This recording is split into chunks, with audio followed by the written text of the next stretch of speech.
t'imagines.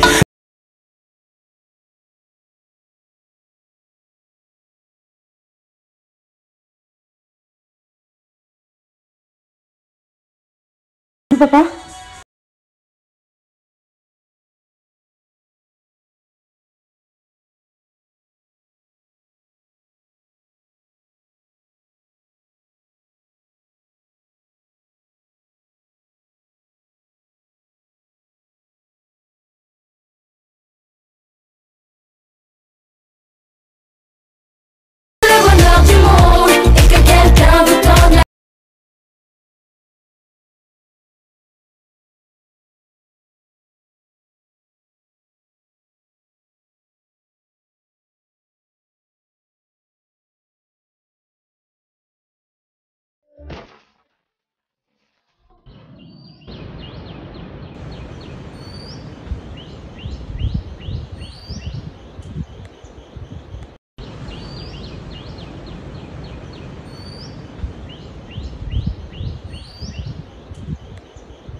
Papa, il est parti faire des photos des buffles qui sont dans l'eau.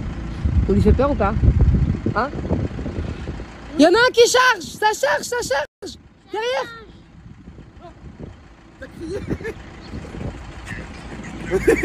C'est vrai, tu fallait pas crier! Ils sont sortis de l'eau!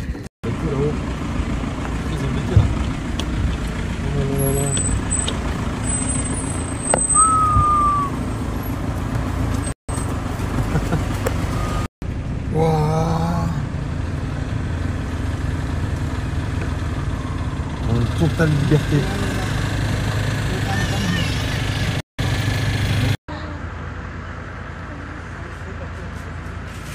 C'est une maman ou c'est un papa éléphant? Hein? Ou c'est un bébé?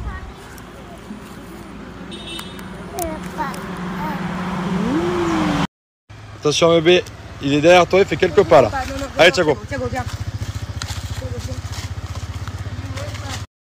Attention bébé, il est derrière toi, il fait quelques pas là. Non mes amours, je suis trop contente. On a eu beaucoup de chance de croiser un éléphant sur la route. En plus, il était vraiment à la bonne distance parce que s'il avait été trop près, s'il n'y avait pas eu le tout entre lui et nous, je ne serais peut-être pas descendu de la voiture. Et voilà, fallait pas qu'il soit trop près de la voiture non plus parce que des fois les éléphants au Sri Lanka, c'est dangereux. Ils s'attaquent des fois aux voitures, surtout si on a des fruits dans la voiture. Si un éléphant sent qu'il y a des bananes, de l'ananas, peu importe quel fruit ou quelle nourriture dans la voiture, il peut s'attaquer très brutalement à la voiture. On a parlé avec les gens un peu locaux ici, j'ai vu aussi quelques vidéos et c'est vrai que ça peut être très agressif un éléphant. D'ailleurs pour la petite anecdote, je vous raconte un peu les histoires que j'ai appris ici. Un éléphant seul, c'est ce qu'ils appellent un peu les crazy elephants, c'est les éléphants qui vont devenir le plus fou. Quand ils sont en famille, même si on les croise au bord de la rue, généralement ils n'attaquent pas, ils tracent leur route. Mais un éléphant qui est solitaire, là ça peut être dangereux. Donc voilà, vu que là c'était un éléphant qui était solo, il faut plus se méfier que s'il avait été en famille. Parce que du coup c'est des éléphants qui ont l'habitude de vivre seuls et ils sont un peu déboussolés parce qu'à la base, je n'arrive pas à le dire en français, à la base ils ont l'habitude d'être vraiment, de ne pas vivre seuls quoi, de vivre des fois, ils sont plusieurs familles tous ensemble. Mon chauffeur il m'expliquait que des fois tu croises 3-4 familles ensemble, quoi. Tu peux en croiser 20 d'un seul coup. Donc là voilà, c'était vraiment chouette. On est parti parce que en fait il y a une famille qui sont descendus d'une voiture et qu'elle allait leur donner des bananes, enfin qu'elle allait lui donner des bananes et c'est pas bon quoi. Nous on nous a dit ici surtout si vous croisez un éléphant ne donnez pas à manger parce que vu qu'une fois qu'il sait que vous avez à manger, il peut encore plus insister quoi. D'ailleurs j'ai vu des vidéos sur YouTube où quelqu'un donne à manger, lance en dehors d'une voiture et l'éléphant du coup après s'attaque à la voiture en croyant qu'il en reste. Et là je vais vous mettre des petites vidéos trop mignons. On a été dans un orphelinat d'éléphants. Donc on dirait peut-être pas sur la vidéo, il y en a des plus petits, il y en a des plus jeunes et il y en a des plus vieux. Il faut savoir qu'un éléphant, même quand il a 1 an, il est déjà hyper grand.